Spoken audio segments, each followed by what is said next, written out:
내란 정책, 경제회복, 국민통합, 진짜 대한민국을 만들 이재명 대통령 후보의 공약 발표와 연설 있겠습니다. 여러분 뜨거운 마음으로 환영해 주시기 바라겠습니다.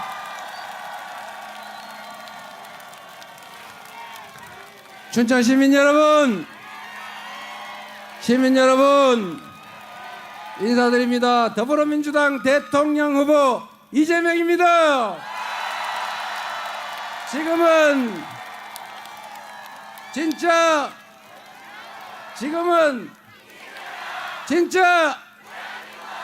감사합니다. 오늘 여러분들을 뵈니까 새로운 나라가 확실하게 열릴 것 같습니다. 우리 최근에 보기 어렵던 분들이 많이 나타나셨는데, 우리 우상호 전 의원님 좀 전에 보이던데, 네, 우상호 의원님이 원래 고향이 강원도 철원, 네, 철원 분이시군요. 네, 우리 접경 지역에서 어릴 때 고생했을 것 같습니다. 우리 허영 의원님하고 유정배 우리 지역위원장님, 근데 유정배 지역위원장님도 상당히 훌륭하게 준비된 충직한 일꾼, 유용한 도구인데 왜 안 쓰셨어요? 다음에는 잘 부려먹기 바랍니다. 우리 두 분도 한번 박수 한번. 어디 가셨나?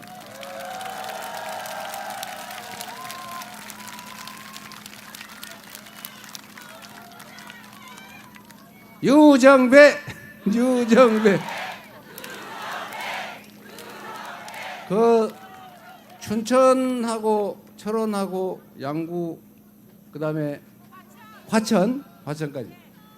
근데 그 지역구 가를 때 좀 골고루 섞어서 가르지 그래. 그 우리 허영 의원님이 욕심 부린 건 아닌 것 같고. 예. 그때 당시에 그 여당 의견을 들어가지고 선관위에서 마음대로 정해온 거를 우리 민주당에서 조정을 못하는 바람에 선거가 좀 이상하게 됐어요. 예, 이런 게 약간의 게리맨더링인데 앞으로도 바꿔야 될 것 같아요. 네, 응원의 박수 부탁드립니다. 아, 얼마나 힘들겠어요. 여러분, 요즘 먹고 사는 거 참 힘드시죠? 네. 춘천도 보면 여러 가지가 힘든 것 같아요. 일단 대한민국 경제 전체가 힘들어요. 전 세계적으로 성장률이 떨어지면서 힘들어진 것도 있지만, 지난 정부 3년 동안 저는 뭘 했는지 모르겠어요.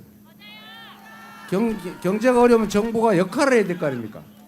우리가 세금을 내고 우리가 권력을 맡기는 이유는 우리 나쁜 상황에서는 좀 세상을 좀 살 수 있게 만들어 달라고 세금 내고 권한 맡기고 그런 거 아니에요?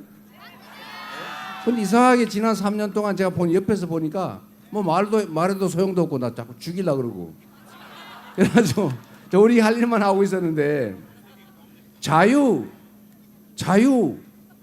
이렇게 얘기하면서 사실은 방치, 방임 이러고 있더라고요. 이 방임과 방치, 각자도생, 밀림의 상태, 정글 이렇게 만드는 건 자유가 아니죠. 공정한 경쟁 환경을 만들고 불합리한 요소를 제거하고 합리적인 그런 사회 기반 위에서 사람들이 공정한 기회를 누려야, 평등한 환경이 만들어져야 진정한 자유가 있는 거 아닙니까? 이 자유라고 하는 것은 굶어 죽을 자유, 이런 자유가 아니에요. 싸구려 유통기간 지난 식품을 싸구려로 사 먹을 자유, 이건 자유가 아니죠.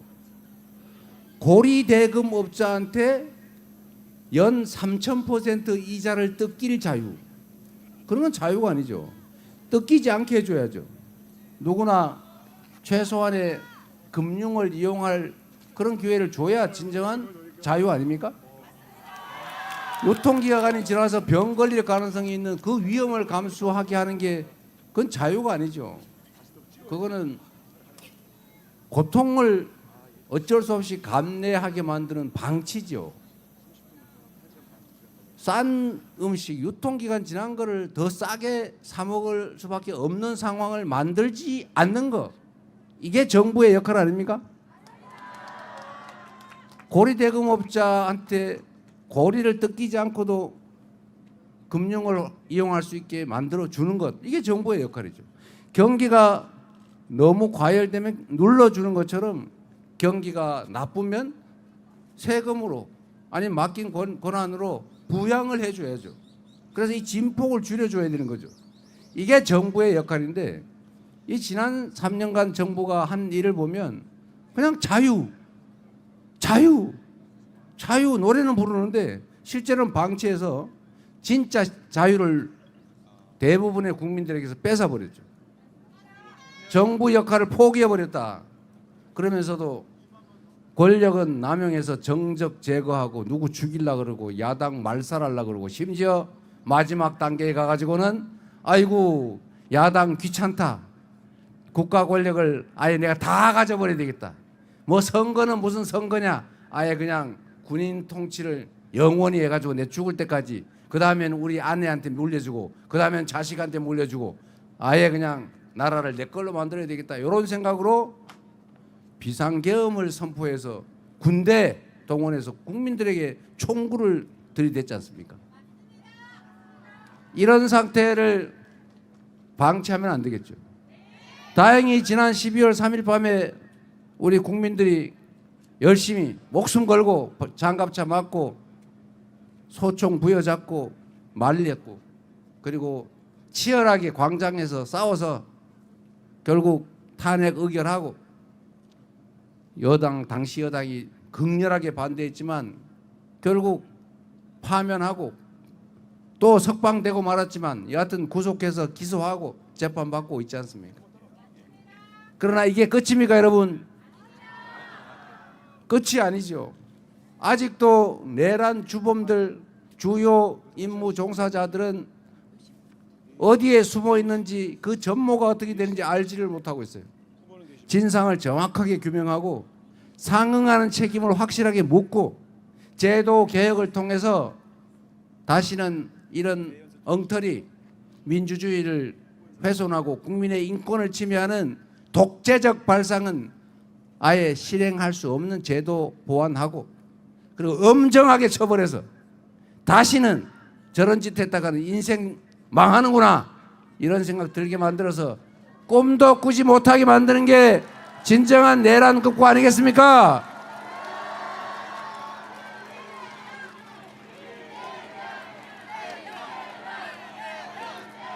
그래서 이 나라가 제자리를 잡으려면 일단 내란 극복은 기본이죠. 내란을 극복하고 민주주의를 회복하고 국민이 주인인 진정한 민주공화국을 다시 시작해야 되지 않겠습니까? 그래서 이번 투표가, 이번 대선이 중요한 것입니다. 이 대선이 이재명이가 대통령이 되느냐, 민주당이 집권당이 되느냐, 이건 다음 문제고, 그들이, 그 내란 세력들이 다시 귀환하지 못하게 하는 것.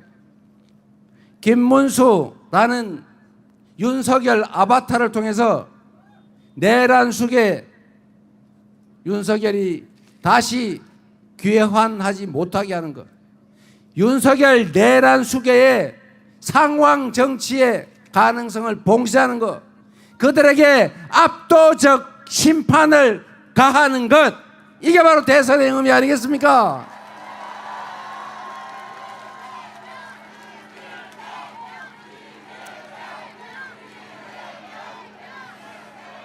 그리고 여러분,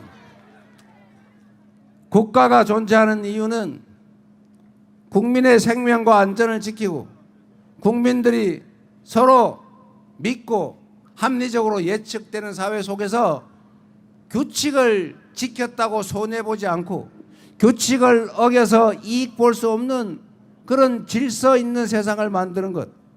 그리고 그 속에서 우리 국민들이 지금보다는 더 나은 삶을 살 수 있게 하는 것.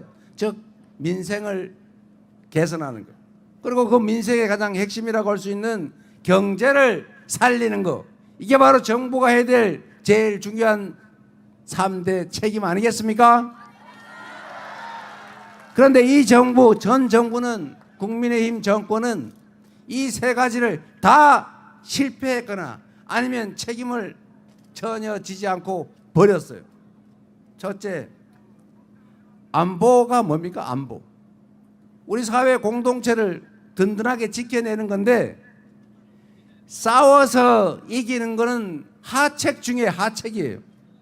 물론 지는 것보다는 낫겠지만 다 부서지고 다 죽고 다치고 난 다음에 더 많이 살아남아서 비로소 이기면 뭐합니까?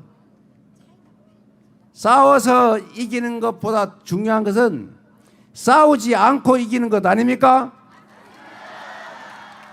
그리고 싸우지 않고 이기는 것도 중책에 불과해요. 진짜 안보, 가장 안전한 공동체는 싸울 필요가 없는 상태, 즉 평화 상태를 만드는 것이다. 맞습니까, 여러분?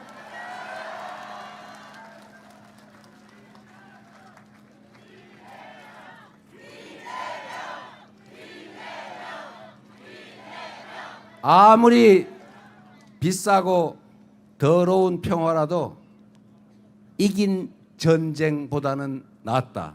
동의하십니까?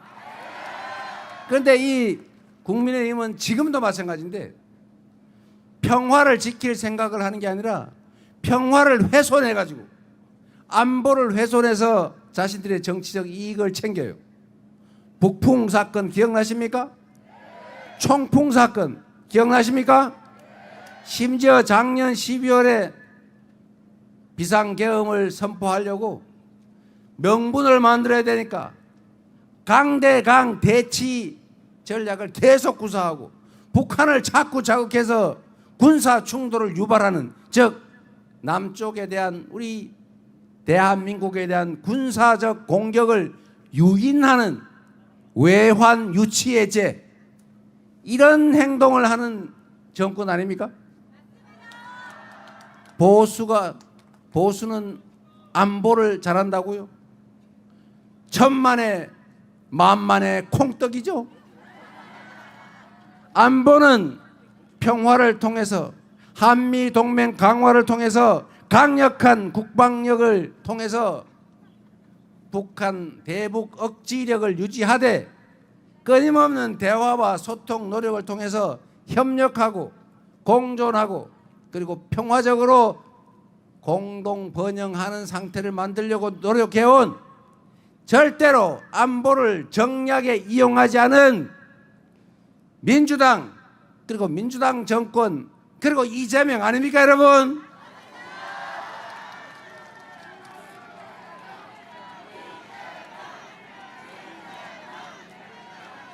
그런 걸 보면 확실히 안보는 민주당이죠. 그리고 여러분, 이 안보는 대한민국 경제와 아주 밀접한 관련이 있어요. 우리 모두 알고 있지 않습니까? 휴전선에서 자꾸 티격태격하고 전쟁 발발 가능성이 높아지면 이 국제화된 사회 세상에서 외국인 투자자들이 철수해요. 신규 투자를 망설여요. 주가가 떨어져요. 수출이 잘 안 돼요. 똑같은 조건이면 안정된 나라하고 하지, 전쟁 나가지고 언제 생산 기반이 무너질지 모르는 그런 나라에 기업하고 가능하면 피하려고 하겠죠. 그래서 안보가 곧 경제고 평화가 곧 밥이에요. 맞습니까? 그리고 우리 기억해야 됩니다. 평화가 구축될 때 이 휴전선에 접한 강원도, 경기 북부 이쪽에 경기가 좋아지고 하다못해 땅값도 오르고 관광객도 많이 오고 그러지 않습니까? 평화가 곧 경제라는 사실을 이 접경 지역은 더 잘 느낄 수가 있죠. 그런데 접경 지역일수록 왜 요새는 많이 바뀐다고 하긴 하던데 왜 그럴까? 뭐 우리가 충분히 준비하지 못하고 또 충분히 설득하지 못하고 충분히 소통하지 못해서 그런 걸로 알고 더 많이 노력하도록 하겠습니다.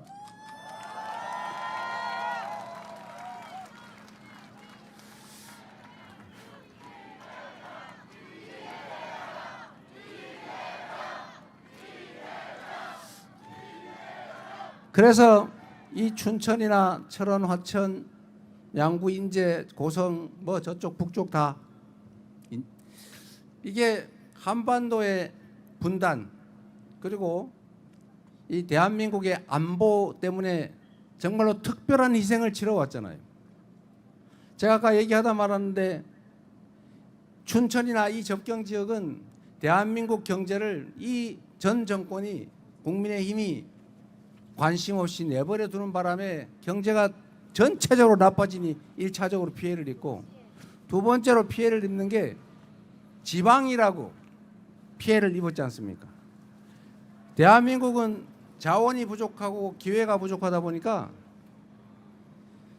소위 불균형 성장 전략 아니고 그냥 일상적 용어로 하면 몰빵 전략을 통해서 수도권 대기업 몇 개, 특권 계층 몇 사람 여기에 집중적으로 기회를 주고 몰아왔어요. 그래서 효율적으로 빨리 성장했어요. 그리고 분수 효과라고 거기서 떨어지는 떡고물 비슷한 이익으로 많이 국민들이 혜택을 봤죠.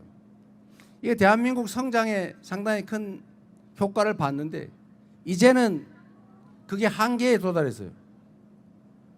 춘천에는 땅 한 평이 아마 뭐 100만 원, 200만 원이면 웬만한 임야 뭐 공장 지을 만한 땅 구할 수 있을 것 같은데 저 서울 경기도 일대를 가면 개발도 아예 못하는 임야가 500만 원씩이에요.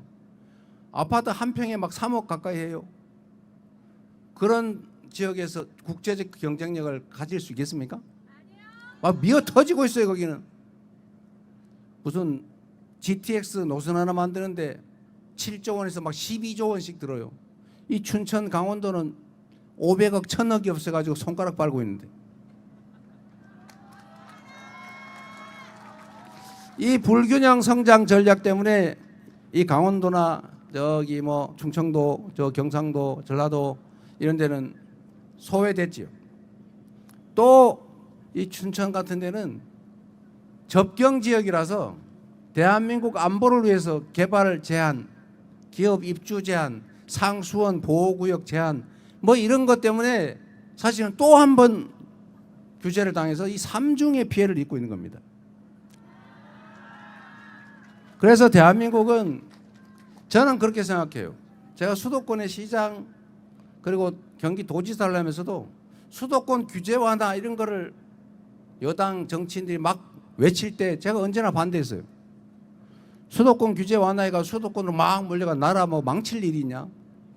이제는 수도권 집중을 완화해야 된다. 지방도 함께 사는 균형 발전 전략으로 대전환을 하지 않으면 대한민국이 더 이상 지속적으로 성장할 수 없다.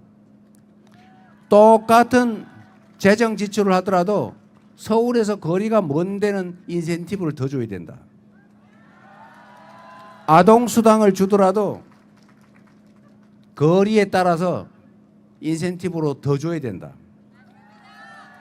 이재명에게 기회를 주시면 이 거리에 따른 수도권 집중해서 소외되는 거리가 먼 지역일수록 더 많은 재정을 배분하고 정책적 배려를 하는 것을 기본적인 원칙으로 그리고 가능하면 법제화까지 할 생각입니다.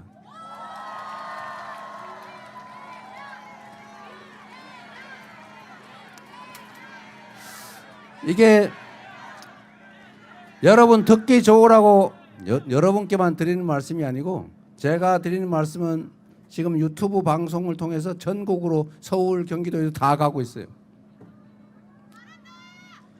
왜냐하면 이미 합리적인 서울 수도권 거주자도 알고 있어요. 이 나라가 이런 식으로 수도권 1극 체제로 수도권 과밀을 벗어나지 못하고 계속 집중되고 지방은 소멸되게 되면 대한민국의 미래는 없다. 사람으로 치면 심장은 자꾸 커지는데 피가 몰려가지고 손발에는 피가 없어서 괴사를 한다. 이러면 결국 사람이 죽습니다. 그래서 지금까지는 대한민국의 자원과 기회가 부족해서 지역, 기업, 특정 계층에게 몰빵을 해서 특권을 주고 특혜를 줘서 성장해 왔다면 지금부터는 방향을 대전환해서 공정하게, 그리고 오히려 소외된 지방, 중소기업, 대기업 대비 중소기업, 또 평범한 보통의 사람들, 아주 좋은 교육받고 좋은 코스로 간 엘리트에게만 몰빵하는 게 아니고 오히려 거기에 더 많은 기회를 부여하는 억강부약, 균형발전 전략을 취해야 대한민국이 다시 지속적 성장의 길을 갈 수 있다. 동의하십니까, 여러분?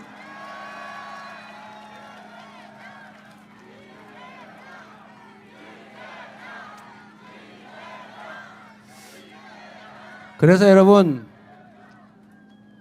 정치는 최대 다수의 최대 행복, 더 많은 사람들의 더 많은 기회, 더 공정하고 더 합리적인 세상을 만들어서 규칙을 지켜도 손해보지 않겠다. 오늘보다는 내일이 낫겠다.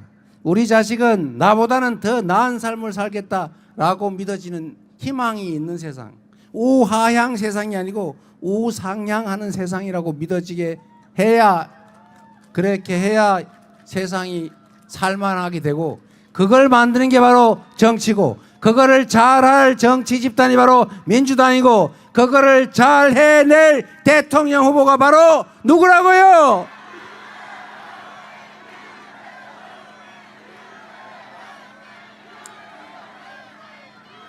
여러분, 저는 대한민국 국민들의 그 엄청난 저력을 믿는 사람입니다. 독재도 이겨냈고 정말로 열심히 일해서 산업화에도 성공했고, 그리고 박근혜 국정농단도 이겨내고 현실의 권력자를 촛불을 들고 끌어냈고, 그리고 단 한 명의 피해자도 폭력 사건도 방화도 유리창 하나 안 깨지면서 이 응원봉으로 우리 여성 청년들을 중심으로 내란을 진압하고 쿠데타를 제압하고 이제 다시 민주적인 나라로 되돌아가려고 하는 위대한 국민, 위대한 나라 아닙니까? 바로 여러분이 그 위대한 국민들 아닙니까? 그래서 이 위대한 국민들의 힘을 한데로 모으면 서로 증오하고 혐오하고 편갈라 싸우고 이러지 않고 다름을 인정하고 적정하게 몫을 인정해서 나누고 차이를 극복하기 위해서 토론하고, 그리고 좁히고 양보하고 타협하고, 그래도 안 되면 마지막에는 국민 다수의 의견에 따라서 결정하고 또 그 결정을 따라주는 이런 합리적인 세상을 꼭 만들어야 되지 않겠습니까? 저는 그렇게 할 수 있다고 믿어요. 여러분은 그럴 준비가 돼 있습니다. 정치만 바뀌면 대한민국 국민들은 이 합리적인 세상을 수용하고 그 속에서 남의 것을 탐하지 않고 타인의 것을 뺏지 않고 최선을 다해서 함께 성실하게 살아갈 준비되어 있지 않습니까? 이재명과 민주당은 지금까지 있어왔던 이 분열과 갈등, 대립, 혐오, 증오를 넘어서서 함께 손잡고 어우러져 살아가는 그런 세상, 국가의 모든 권력과 예산, 역량이 오로지 국민만을 위해서 제대로 쓰여지는 진정한 민주공화국, 진짜 대한민국을 향해서 나아갈 것입니다. 그 기회를 한번 만들어 주시겠습니까?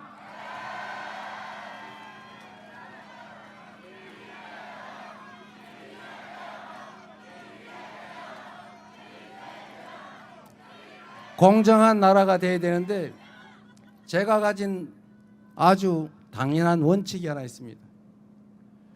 특별한 희생에는 특별한 보상을, 우리 공동체 모두를 위해서 어쩔 수 없이 특별한 희생을 치르는 사람들 또는 지역이 있어요. 안보를 위해서, 대한민국 모두의 안보를 위해서 군사 규제를 감수하는 지역, 누군가 깨끗한 물을 먹기 위해서 개발이 제한되는 피해를 입는 상수원 보호구역, 모든 사람의 쓰레기를 처리해 주기 위해서 쓰레기 소각장을 지을 수밖에 없었던 지역, 그리고 주민들, 예를 들면 화장터를 만들어야 되는데 싫지만 수용해야 되는 그 지역들에게 그에 상응하는 피해를 보상하기 위해서 우리 모두가 얻게 되는 편익의 일부만 떼어서 충분히 보상하면 함께 살 수 있지 않습니까? 접경 지역에 대해서 지금까지의 희생엔 대책이 없지만, 그러나 이제 그런 특별한 희생을 강요하지 않고도 충분히 함께 살아갈 수 있을 만큼의 역량이 되는 대한민국이다. 그래서 이런 전체를 위해서 소수가 특정 지역이 희생되지 않게 하고, 희생이 불가피하다면 상응하는 보상을 반드시 해서 억울한 지역도 억울한 사람도 없는 그런 대한민국 꼭 만들겠습니다, 여러분.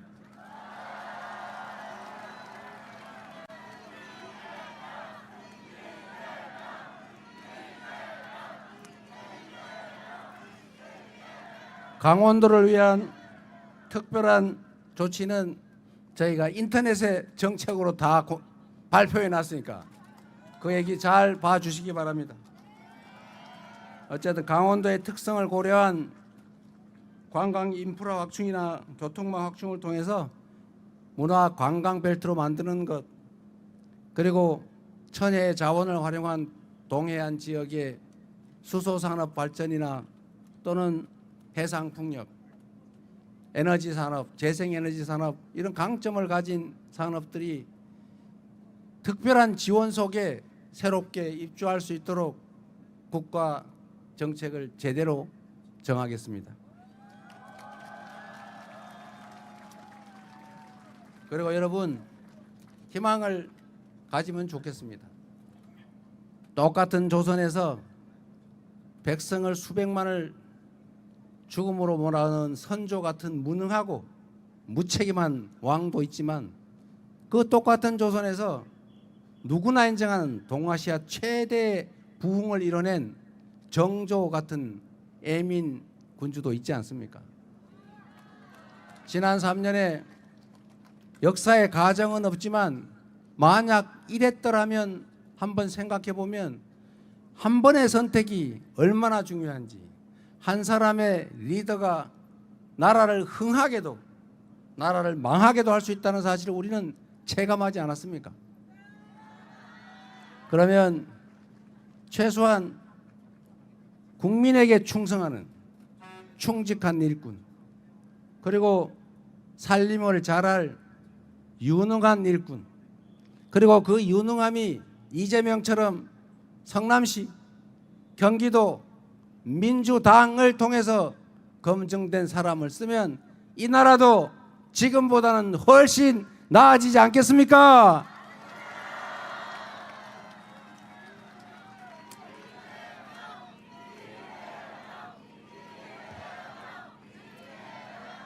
그리고 자꾸 저보고 무섭다고 그런다는데 저 무서운 사람 아닙니다.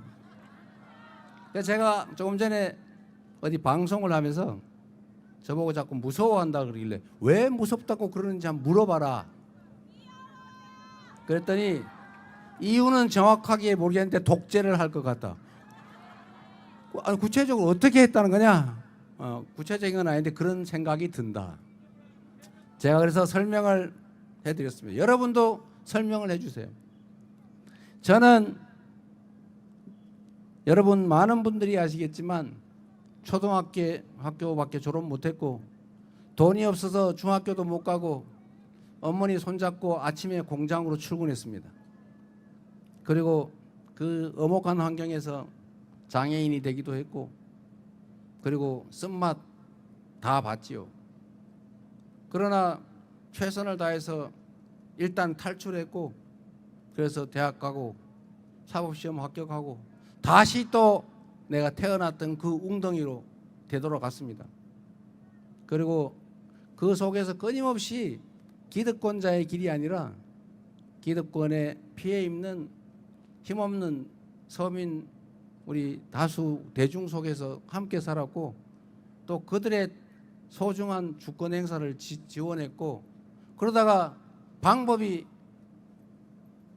노무현 정권 때 정치개혁 때문에 정치를 하는 게 가장 효과적이겠다라고 해서 시장을 나갔고 시장을 열심히 했더니 도지사 해보라 그래서 도지사 했고 도지사도 재선하고 싶었는데 도지사 2년밖에 안 했는데 자꾸 대통령 나가라 그래가지고 3년 만에 대통령 선거 나갔다가 똑 떨어지고 그리고 민주당의 비주류 중에 비주류 아웃사이더로 당대표 됐다가 지금은 당원들이 당의 진짜 주인인 진정한 의미의 민주정당으로 바꿔놨잖아요.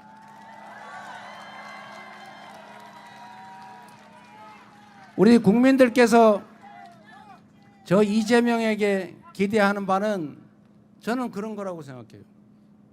제가 시장을 하면서 권력을 남용한 일 없습니다. 업자 개인적으로 만난 일도 없고 10원짜리 아니라 1원짜리 하나 받거나 얻어먹은 일도 없고 얼굴도 본 일 없습니다. 그러나 성남 시민들은 지금 저를 기억해 주고 있죠. 가장 행복했던 시절이다. 가장 만족스러운 시정이 있었다. 지금 다시 시장으로 와라. 이렇게 얘기합니다. 그러니까 저도 가고 싶은데 가기가 어려워요. 그러나 여러분 제가 말씀드리고 싶은 것은 제가 비주류고 아웃사이더라고 말하지만 그건 기득권자들 주류의 입장에서 하는 얘기입니다. 저는 국민들 속에 있었습니다. 가장 국민들의 입장을 정확하게 반영했고 가장 국민들의 이해관계를 잘 반영해서 가장 국민들이 원하는 방향으로 국민들이 맡긴 권력을 행사했어요. 그래서 성과가 났고 인정받고 있는 겁니다. 아까도 말씀드렸지만 우리나라에는 이 불균형 성장 전략에 의해서 특별히 혜택을 누리던 집단이 있어요. 지역도 있고 기업도 있고 사람도 있습니다. 그런데 제가 말씀드렸잖아요. 이제 균형 발전 전략으로 대전환을 했다. 저는 이렇게 살았는데 이제는 정상을 만들어야 되는데 이 과정이 혁명적인 과정인 겁니다. 지금 이 기울어진 운동장에서 특혜를 받던 사람들은 정상적인 운동장이 만들어지면 그 전에 가지고 있던 특권적 위치, 특혜가 사라지는 걸 의미해요. 기득권이 줄어드는 걸 의미하죠. 그게 뺏기는 거라고 생각합니다. 원래는 부당하게 가지고 있던 특별한 혜택을 이제는 전 국민에게 골고루 돌려줘야 될 시대가 왔는데 그게 뺏기는 게 싫은 것입니다, 여러분.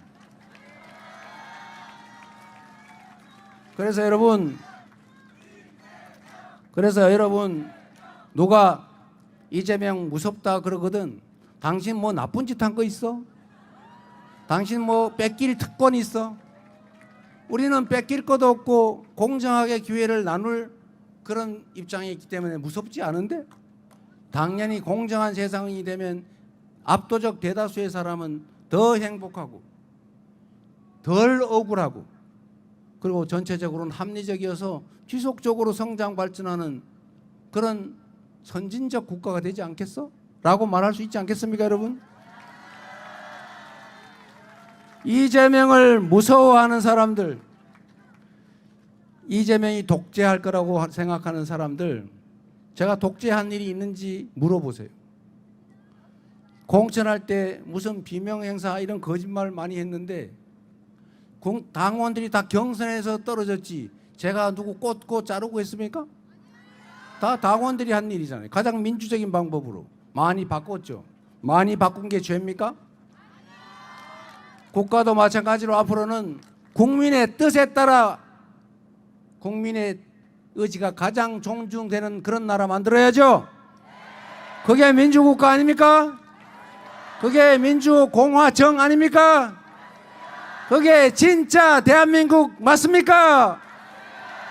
그 진짜 대한민국을 향해서 누가 뭐라 하든지 신경 쓰지 말고 우리가 이 나라의 주인이라는 것을 우리 손으로 투표로 확실하게 증명합시다, 여러분. 투표는 총알보다 강하다는 것을 기득권자들 그 소수의 그 권력보다도 우리 국민이 훨씬 더 강하다는 것을, 이 나라 주인이고 역사 발전의 주역이라는 것을 확실하게 증명해 주시기 바랍니다. 감사합니다. 이재명, 이재명, 이재명, 이재명, 이재명, 이재명. 여러분, 진짜 대한민국 만든 사람 누굽니까? 지금은 일하는 사람들이 행복한 소리 질러! 2% 물가 관리로 우리의 삶을 이제부터 진짜 성장 경제와 지금은 이재명, 미래 전략 이재명, 이재명, 이재명, 이재명. 자, 이재명 우리 대통령 후보가 원주까지 또 가셔야 합니다.